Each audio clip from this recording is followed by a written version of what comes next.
कौवे की चालाकी। एक जंगल में दो बड़े बड़े पेड़ पास पास थे। एक पेड़ पे कौवे घोंसला बनाकर रहते हैं तो दूसरे पेड़ पर कबूतर रहते थे। पूरा दिन खाना ढूंढते हुए शिकार के लिए भागते थे। शाम ढलते ही अपने अपने स्थानों पर विश्राम करते थे। कौवे के समूह में एक अति आलसी कौवा रहता था। वो उतना ही देर से उठता था। बाकी सारे खाने के लिए बाहर जाते हैं तो ये कहीं ना जाते हुए पेड़ पे ही आराम से रहता था। कुछ ही देर में वो सारे खाना लेकर खाते समय उनमें मिलकर छीन के खाता था। ऐसे उस दिन उनके लाई हुई खाने को समेटकर कौवे एक तरफ और कबूतर एक तरफ समूह में आकर खाते हैं।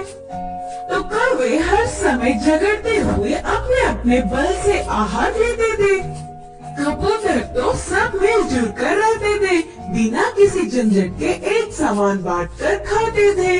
उन कबूतरों की एकता देख आलसी कौवे ने सोचा कि आहा, उन कबूतरों को तो देखो कितने अच्छे हैं और हमारे देखो कैसे हैं। छी, अगर जन्म लेना ही है तो शेर की तरह लेना चाहिए या फिर कबूतरों की तरह लेना चाहिए। बोलकर बहुत ही उदास हुआ। कुछ देर सोच में पड़ गया और चालाकी से एक चाल चली। कपड़ों को रंग डालने वाले के घर जाकर सफेद रंग में डूब के उठा। उसके बाद अपने आप को शीशे में देखकर उछलने लगा। देखने के लिए कितना सुंदर हूँ, कोई भी मुझे कबूतर ही सोचेगा और कबूतरों के साथ अच्छे से खा सकूंगा। उड़ते हुए जाकर कबूतरों के समूह में मिल गया।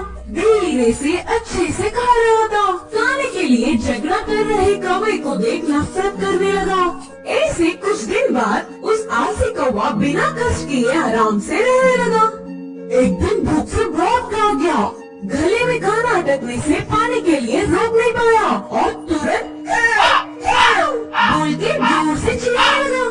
इससे कौवे की पोल खुल गई और क्या, सारे कबूतर मिलके कौवे को चोट से मारते हुए भगा दिया। अरे बाबा, तुम्हें बोले हम ना खाते हुए चोट से मार रहे हैं। अब फायदा नहीं, मैं मेरे रूप में बदलना ही ठीक है, बोल के सोचकर पानी में डूबा। मजा ये था कि वो कड़ी रंग होने के कारण वो गया ही नहीं। बिना कुछ समझते हुए अकेला ही रह गया। अब देख देख के भूख न सह पाते हुए आखिर में कौवे के खाना खाकर उनके समूह के पास चिल्लाते हुए आया।